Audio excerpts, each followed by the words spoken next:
Polity के top 10 GK questions आज हम देखते हैं इस सीरीज़ में। तो क्वेश्चन नंबर 1 रीड करते हैं। निम्नलिखित में से किस अधिनियम द्वारा भारत में प्रांतों को स्वतंत्रता प्रदान की गई थी?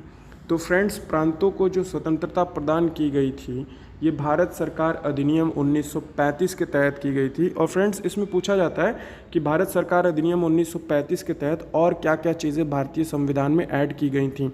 फ्रेंड्स, एक बात और बता दूं कि भारतीय संविधान में सबसे ज़्यादा जो उसके निर्माण में योगदान दिया है वो भारत सरकार अधिनियम 1935 ने ही दिया था। इसमें पहली चीज़ ऐड की गई थी संघात्मक सरकार की स्थापना, केंद्र में द्वैध शासन की स्थापना। पूछ लेता है कि ये मतलब किससे जोड़ा गया। प्रांतों में द्वैध शासन के स्थान पे स्वतः शासन की स्थापना, मतलब जो वो पंचायत है, नगर निगम है। द्विसंसदीय केंद्रीय विधानमंडल, प्रांतीय शासन व्यवस्था, ये सब जो है 1935 के तहत की गई थी। अब नेक्स्ट क्वेश्चन है कि भारत के संविधान के सबसे ऊपर सबसे अधिक प्रभाव निम्नलिखित में से किसका माना जाता है? मैंने कहा ना कि भारतीय संविधान में सबसे ज़्यादा जो योगदान दिया था वो भारत सरकार अधिनियम 1935 ने दिया था। बात आई क्या समझ में? और ये आप ये एक्सप्लेनेशन पढ़ सकते हैं। भारत का वर्तमान संवैधानिक ढांचा बहुत कुछ भारत सरकार अधिनियम 1935 पे आधारित है।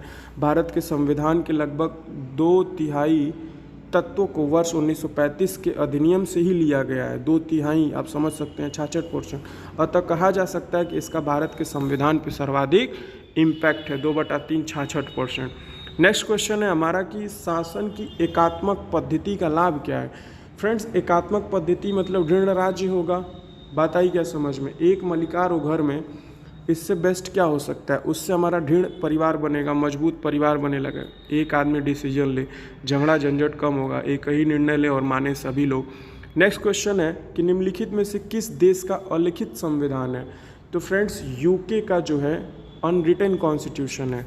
ये फ्रेंड्स क्वेश्चन कई बार आया हुआ है, सीजीएल मेंस में भी आया है, सीजीएल प्री में भी आया।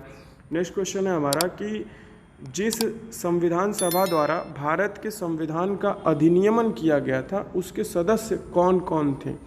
तो फ्रेंड्स, विभिन्न प्रांतों की विधानसभाओं द्वारा जो निर्वाचित सदस्य चुन करके आए थे उन्हीं के द्वारा संविधान सभा द्वारा भारत के संविधान को अधिनियमित किया गया था ना। प्रत्येक प्रांतों से चुन करके लोग गए थे कॉन्स्टिट्यूशनल असेंबली में। नेक्स्ट क्वेश्चन है हमारा कि भारत की अंतःकालीन संसद में कितने सदस्य थे? जब शुरू में भारत में जब संसद का निर्माण हुआ तो उस समय 296 जो है मेंबर थे पार्लियामेंट में। नेक्स्ट क्वेश्चन है हमारा कि भारतीय संविधान में आपात उपबंध कहाँ से लिए गए? तो आपात उपबंध जो है भारत सरकार अधिनियम 1935। अगर आपको कुछ नहीं आ रहा है ना तो इसी को मार देना, उत्तर हो जाएगा। मैंने मैक्सिमम MCQs में देखा है। नेक्स्ट क्वेश्चन है हमारा कि भारत प्रथम केंद्रीय विधानसभा का गठन कब हुआ था? मोस्ट इम्पॉर्टेंट क्वेश्चन, जितने भी हैं ओनली PYQ जो हमारा YouTube चैनल है उस पर सारे PYQ क्वेश्चन हैं। और PYQ की इम्पोर्टेंस बहुत ज़्यादा है सीजीएल के एग्जामिनेशन में। प्रथम केंद्रीय विधानसभा का गठन 1921 में हुआ था। और ये पूछ भी देता है कि इसके प्रथम अध्यक्ष कौन था? तो फ्रेडरिक वाइट इसके जो है प्रथम अध्यक्ष थे। दूसरे अध्यक्ष स्वराज पार्टी के विट्ठल भाई पटेल थे। ये सारी चीज़ें याद होनी चाहिए। नेक्स्ट क्वेश्चन है कि भारत की संविधान सभा किसके कहने पे बनाई गई थी?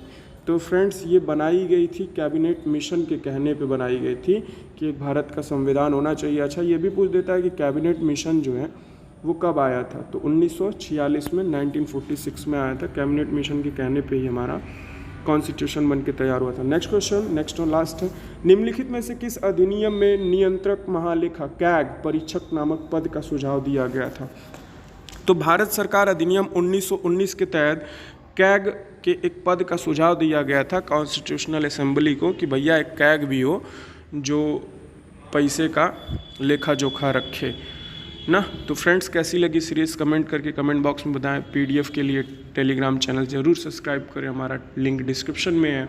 मिलते हैं नेक्स्ट वीडियो में। जय हिंद, जय भारत। सब्सक्राइब करिए हमारे YouTube चैनल ओनली PYQ।